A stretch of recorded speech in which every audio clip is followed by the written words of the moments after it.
안녕하세요. 혹시 주식 차트 이렇게 보시면서 이거 이때 샀어야 했는데 혹은 지금 팔아야 하나 이런 타이밍 고민 네, 이것 때문에 머리 아프셨던 경험 다들 좀 있으시죠? 아, 그럼요. 많죠. 또 막상 딱 결정을 내리려고 해도 이게 맞나 확신이 좀 부족해서 망설이게 되고요. 네, 그게 참 어렵습니다. 오늘 저희가 같이 좀 들여다볼 자료가요. 바로 이런 고민들을 좀 해결해 보겠다고 하면서 소위 극도로 정제된 수익 매매 신호를 제시하고 있습니다. 극도로 정제됐다. 네. 자료에서는 이걸 챗 GPT 수익 매매 신호라고 부르던데요. 근데 이게 이름이 AI랑 직접 관련이 있다기보다는 그만큼 정교하다 이런 걸 강조하려는 비유인지는 자료에서 명확하게 나오진 않더라고요. 아, 그럴 수 있겠네요. 이름 자체보다는 그 내용이 중요하겠죠. 그렇죠. 아무튼 이 신호가 도대체 어떤 원리로 작동하고 또 기존 방식들이랑은 뭐가 그렇게 다르다고 하는 건지, 그리고 만약에 이걸 실제로 활용한다면 어떤 점들을 좀 염두에 둬야 할지 오늘 좀 깊이 있게 이야기 나눠보겠습니다. 네, 좋습니다. 이 자료 접근 방식에서 제가 좀 흥미롭게 본 건요.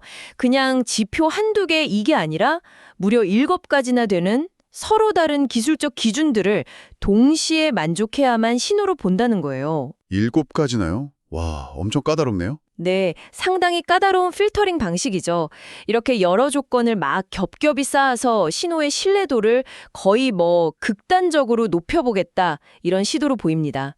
그래서 각 기준이 어떤 시장 상황을 포착하려는 건지 그 논리 구조를 좀 파헤쳐 보는 게 중요할 것 같습니다. 좋습니다. 그럼 먼저 수익 매매라는 개념부터 간단하게 한번 짚고 가볼까요? 자료를 보니까 며칠에서 길게는 몇 주, 이 정도의 비교적 짧은 기간 동안 주가의 상승이나 하락 파동, 그러니까 그 스윙을 이용해서 수익을 내는 전략, 이렇게 설명하더라고요. 네, 맞아요. 매일 시장을 들여다보기 어려운 분들, 특히 직장인 투자자분들한테 좀 적합해서 인기가 많다고 하죠. 데이 트레이딩이랑 장기 투자의 딱 중간 정도라고 보면 될 것 같아요. 그렇죠. 근데 이제 수익 매매로 성공하려면 상승 추세가 시작되는 지점, 이걸 잘 잡아야 하는데 기존의 그냥 단순한 신호 검색식들은 여기서 좀 한계가 있다. 이렇게 자료는 지적하더라고요. 네, 예를 들면 그냥 이동평균선 골든크로스 하나만 본다거나 아니면 RSI 지표가 특정 수치에 도달했다. 이런 식의 단일 조건만으로는 잘못된 신호, 그러니까 속임수 신호가 너무 많다는 거죠. 오신호? 네, 오신호요. 자료에서는 심지어 이런 단순 신호는 성공률이 한 30에서 40% 정도밖에 안 될 수도 있다. 이렇게까지 이야기합니다. 와, 그럼 10번 중에 67번은 틀린다는 거네요. 특히 그 거래량 분석이 부족하다는 점도 중요한 문제로 꼽던데요. 그렇죠. 거래량 없이 그냥 가격만 오르는 경우는 힘이 없어서 금방 다시 하락 반전할 위험이 크다. 이런 논리입니다. 네, 오늘 살펴볼 이 7단계 신호는 바로 이런 오신호 문제랑 거래량 부족 문제를 정면으로 딱 해결하려고 설계됐다 이렇게 주장을 하는군요. 그럼 구체적으로 어떤 조건들인지 하나씩 살펴보겠습니다. 이 7가지 조건을 모두 만족해야 한다는 게 핵심이라고 했죠. 네, 맞습니다. 전부 다요. 자, 첫 번째 조건은 3거래일 연속 양봉입니다. 그냥 하루 반짝 오르는 게 아니라 사흘 연속으로 시가보다 종가가 높게 마감해야 한다는 건데요. 이건 어떤 의미로 봐야 할까요? 네, 이게 가장 기본적인 가격 움직임을 확인하는 단계라고 볼 수 있습니다. 그러니까 일시적인 반짝 상승 이런 게 아니라 최소 3일 동안은 매수세가 꾸준히 들어오면서 시장 참여자들이 연속적으로 좀 긍정적인 반응을 보이고 있다. 즉, 일관된 상승 에너지를 확인하겠다. 이런 의도죠. 일관된 에너지. 네, 단기적인 변동성은 좀 걸러내고 추세가 시작될 가능성을 좀 타진해보는 어떻게 보면 첫 번째 필터인 셈입니다. 일관된 상승력 확인. 알겠습니다. 다음 두 번째 조건은 거래량인데 이게 상당히 독특해요. 그냥 거래량이 늘어났다 이게 아니고요. 3일 연속으로 점진적으로 폭발적인 증가를 요구합니다. 구체적으로는 3일 전보다 2일 전이 더 많고 2일 전보단 어제보단 오늘 거래량이 계속 늘어나야 한다. 이런 거죠. 왜 이렇게까지 까다롭게 거래량 증가를 볼까요? 이게 이 신호 설계의 어떻게 보면 핵심 중 하나로 보입니다. 단순히 거래량이 빵 터지는 게 아니고요. 그 증가세가 점점 가속화되고 있는지를 확인하려는 겁니다. 아, 가속화. 네, 자료의 논리는 이런데요. 거래량이 점진적으로, 그것도 아주 폭발적으로 증가한다는 건 개인 투자자뿐 아니라 기관이나 외국인 같은 좀 큰 손들까지 점점 더 많이 이 종목에 주목하고 매수에 동참하고 있다. 이런 강력한 증거라는 거죠. 그렇군요. 다양한 시장 참여자들의 합의가 이루어지면서 상승 에너지가 응축되는 과정을 포착하려는 아주 엄격한 필터라고 볼 수 있습니다. 그래서 오신호를 줄이는데 결정적인 역할을 한다고 강조하는 거고요. 와, 다양한 주체들의 동시 참여 확인이라 확실히 강력한 필터가 될 수 있겠네요. 자, 세 번째 조건은 캔들 몸통의 확대입니다. 이것도 3일 연속으로 확인하는데 날이 갈수록 양봉의 몸통 크기, 즉 시가랑 종가 사이의 그 폭 있잖아요. 그게 점점 더 커져야 한다는 겁니다. 이건 상승의 질을 보겠다, 이런 걸까요? 정확합니다. 단순히 가격이 오르는 걸 넘어서 그 상승의 강도가 세지고 있는지를 확인하는 조건입니다. 캔들 몸통이 커진다는 건 장 시작 가격 대비 마감 가격의 상승폭이 커진다는 의미니까요. 그렇죠. 투자자들의 매수 의지가 점점 더 강해지고 상승에 대한 확신이 커지고 있다. 이런 시그널로 해석하는 겁니다. 아까 첫 번째 조건, 3일 연속 양봉이랑 같이 결합해서 보면 상승의 지속성뿐 아니라 그 강도까지 측정하려는 시도라고 할 수 있죠. 아, 지속성과 강도. 네. 이제 네 번째 조건으로 넘어가 보겠습니다. 20일 이동평균선 돌파인데 이것도 그냥 돌파가 아니에요. 조건이 붙습니다. 3일 전에는 주가가 21선 아래에 있었는데 오늘 비로소 21선 위로 올라서는 상향 돌파여야 한다는 겁니다. 이건 딱 타이밍을 잡겠다는 의도로 보이는데요. 네, 맞습니다. 20일 이동평균선은 보통 단기 추세를 판단하는 기준으로 많이 쓰이죠. 이 조건은 주가가 한동안 그 21선 아래에서 좀 힘을 모으다가 이제 막 그 저항선을 뚫고 상승 추세로 전환되는 그 초기 국면을 포착하려는 의도입니다. 아, 초기 국면. 네, 이미 21선 위에서 한참 움직이고 있는 종목은 해당이 안 되는 거죠. 명확하게 추세 전환의 시작점을 잡으려는 기준인 셈입니다. 기술적 분석에서는 상당히 중요한 의미를 갖는 지점이죠. 추세 전환의 시작점 포착. 좋습니다. 다섯 번째는 보조지표인데요. RSI가 40과 80 사이에 위치해야 한다는 조건입니다.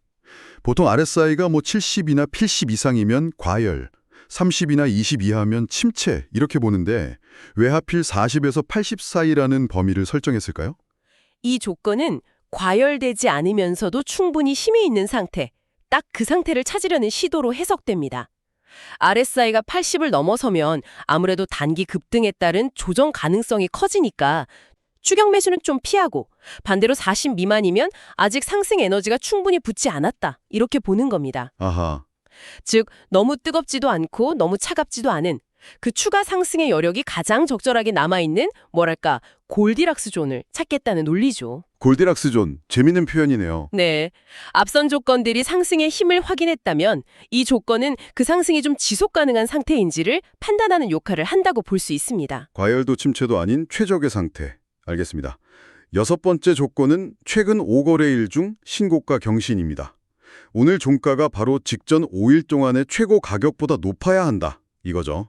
이건 단기 저항 돌파를 확인하는 의미인가요? 그렇습니다.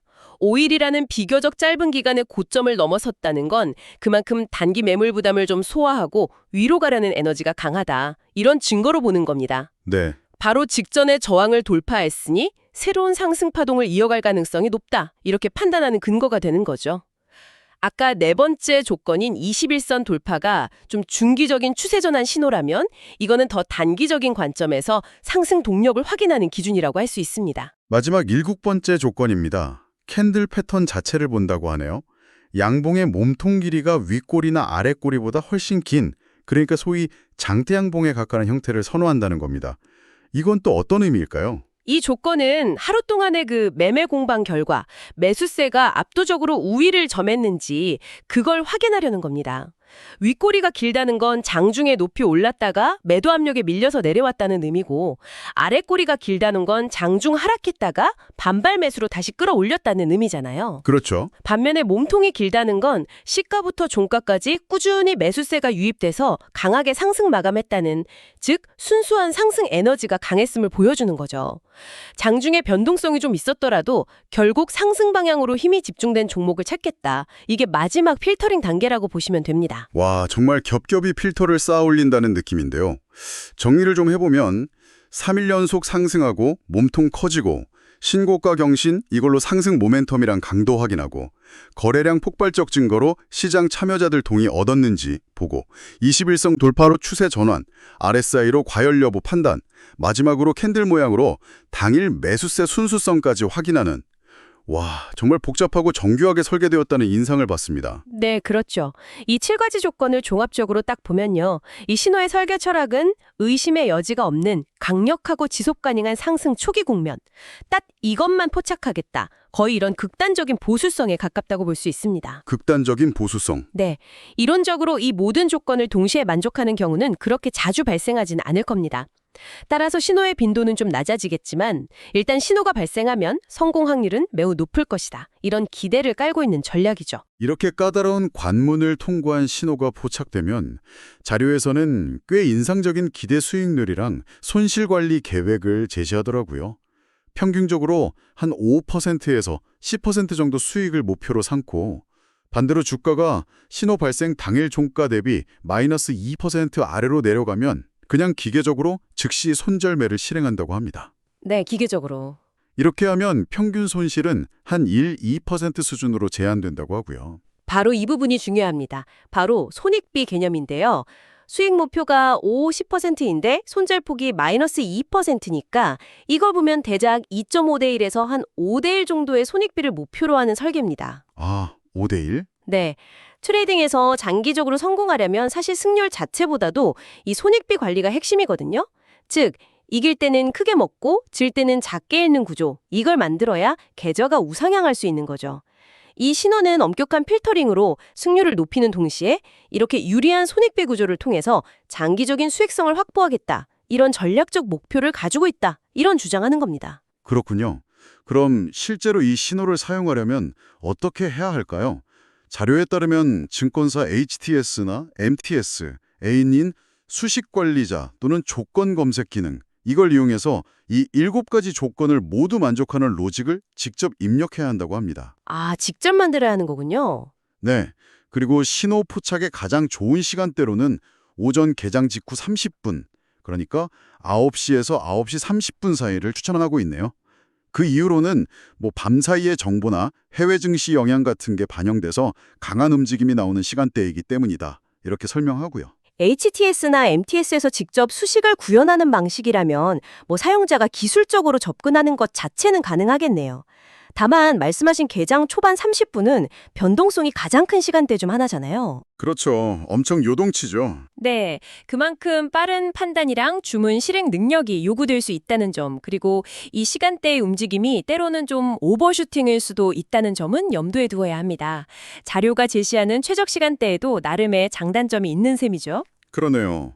그런데 이 신호를 활용해서 꾸준한 성과를 내기 위해서는 단순히 신호만 따라하는 것 이상으로 중요한 게 있다고 자료는 아주 강력하게 거의 종교 수준으로 지켜야 할 원칙들을 제시합니다.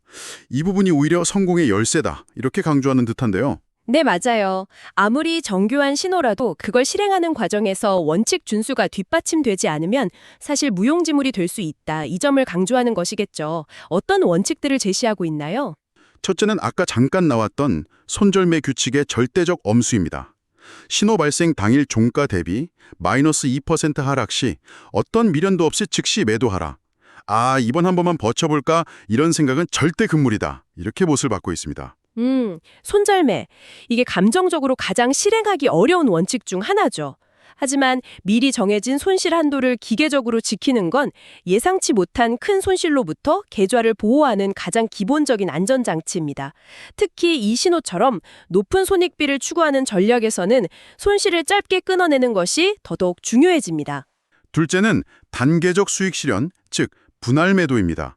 목표 수익률에 도달했을 때 한 번에 다 파는 게 아니라 예를 들어 플러스 5% 수익에서 절반 팔고 플러스 10% 수익에서 나머지 절반 팔고 이런 식으로 나누어서 익절하라는 조언입니다. 욕심을 관리하라는 의미겠죠. 맞습니다. 이건 역시 심리적인 함정을 피하기 위한 전략입니다. 주가가 어디까지 오를지는 아무도 모르기 때문에 최고점에서 팔려는 욕심은 오히려 수익 실현 기회를 놓치게 만들 수 있거든요. 단계적으로 수익을 확정하면서 남은 물량으로 추가 상승을 누리는 것.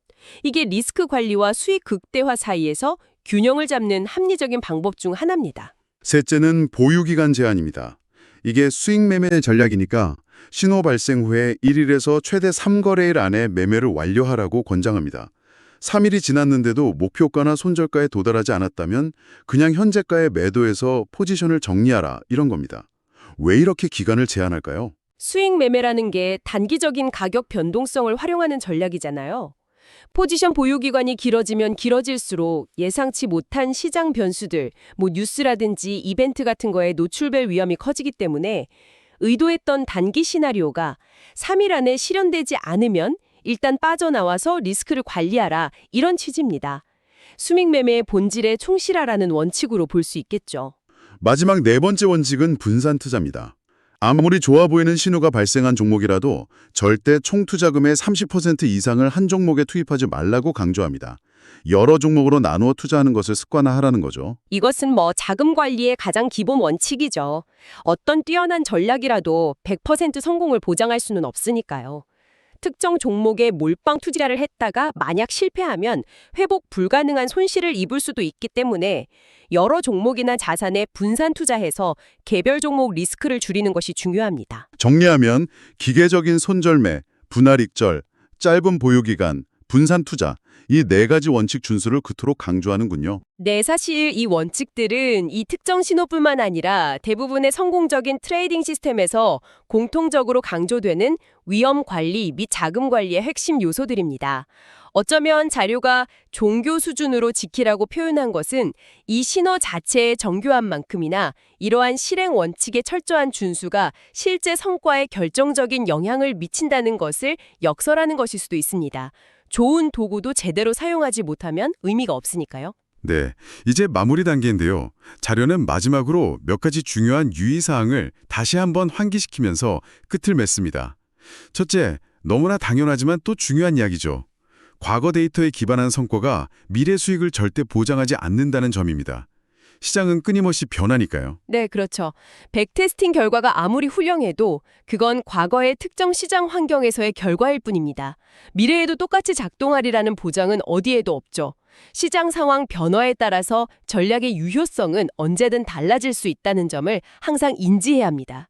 둘째, 이 신호는 어디까지나 투자 판단을 위한 참고 정보일 뿐이며 최종적인 매수 매도 결정은 전적으로 투자자 본인의 판단과 책임하에 이루어져야 한다는 점입니다. 신호가 떴다고 무조건 따라하는 맹신은 금물이다 이런 거죠. 이건 매우 중요한 지적입니다. 어떤 정보나 도구를 활용하던 그것은 의사결정을 돕는 보조수단일 뿐입니다. 자신의 투자 철학이나 위험 감수 능력, 그리고 현재 시장 상황에 대한 종합적인 판단 없이 특정 신호에만 의존하는 것은 매우 위험할 수 있습니다. 그리고 마지막으로 아까 강조했던 손절매 원칙과 분산 분할 매매 습관의 중요성을 다시 한번 강조합니다. 결국 실제 계좌 수익은 이런 원칙들을 얼마나 잘 지키느냐에 달려있다. 이 점을 거듭 상기시키는 거죠. 네, 요약하자면 이 자료는 매우 까다로운 7가지 필터를 통과한 고확률의 상승 초기 신호를 포착하고 이걸 또 엄격한 손익비 관리 및 리스크 관리 원칙과 결합해서 장기적으로 안정적인 수익을 추구하는 하나의 시스템 트레이딩 접근법을 제시하고 있다. 이렇게 볼 수 있겠습니다. 다만 그 효과는 제시된 원칙들을 얼마나 기계적으로 또 꾸준히 실행할 수 있느냐에 크게 좌우될 것으로 보입니다. 오늘 저희는 제공된 자료를 바탕으로 7가지 엄격한 조건을 결합해서 오신호를 줄이고 신뢰도를 높였다고 주장하는 특정 수익 매매 신호, 소위 챗GPT 수익 매매 신호에 대해서 그 원리와 구조, 그리고 활용 시 유의점까지 자세히 살펴보았습니다. 무엇보다 엄격한 매매 원칙 준수를 그렇게 강조하는 점이 참 인상적이었습니다. 네, 이 신호의 핵심 철학은 가격 움직임, 양봉, 신고가, 상승 에너지, 거래량 증가, 몸통 확대, 추세 전환, 21선 돌파, 시장 심리, RSI, 그리고 당일 힘의 우위, 캔들 패턴, 이런 다각적인 측면에서 거의 만장일치에 가까운 상승 확인 신호를 찾으려는 시도다. 이렇게 요약할 수 있겠습니다. 이론상으로는 매우 강력한 필터링이죠. 물론 자료 스스로도 강조했듯이 과거가 미래를 보장하지는 않고요. 모든 투자 결정에는 자신의 판단과 책임이 따릅니다. 자, 오늘 살펴본 이 정교하게 설계된 매매 신호 시스템에 대해서 한번 생각해 보시면서 이런 질문을 스스로에게 던져보시는 건 어떨까요? 이렇게 자동화되고 정교해 보이는 시스템을 활용할 때 나 자신의 시장을 읽는 눈이나 직관 혹은 거시적인 경제 흐름에 대한 판단은 과연 어떤 역할을 해야 할까? 아니면 그냥 이 시스템에 전적으로 맡기는 것이 더 나은 결과를 가져올까? 시스템에 대한 의존과 또 자신의 판단 사이에서 여러분에게 맞는 최적의 균형점을 찾아가는 과정 자체가 또 다른 중요한 투자 공부가 될 수 있을 것 같습니다.